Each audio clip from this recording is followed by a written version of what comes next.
September மாதம் 26ஆம் தேதி வெள்ளிக்கிழமை ஆகாய தீர்க்கதரிசியின் புத்தகம் 2வது அதிகாரம் 1-9 வசனங்கள். அதில் மிகச்சிறப்பாய் 4வது வசனம், செருபாபேலை மன உறுதியோடு இருக்கிறார் ஆண்டவர்.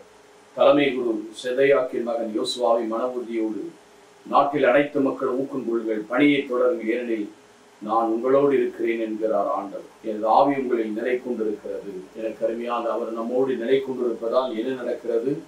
இதோ எல்லா ஆசீர்வாதங்களை நான் உங்களுக்கு கொடுப்பேன்.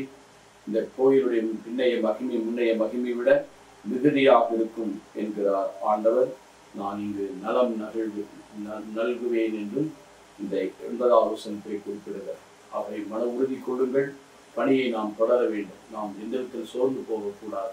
நம்முடைய வாழ்க்கை ஆண்டவர்கள் கட்டி எழுப்பும் போது, ஆண்டவருக்குள் வாழும்போது, ஆண்டவருக்குள் நிலைத்திருக்கும் போது பல தடைகள் எதிர்ப்புகள் வந்தாலும் எங்கே நாம் எதிர்ப்புகளை சந்திக்கிற அதே இடத்திலே கடவுள் நம்மை உயர்த்தார். அவருடைய கைவன்மைக்கு பணிந்து நம்மை தாழ்த்தினோம் என்றால் ஏற்ற நேரத்தில் நம்மை உயர்த்துவார்.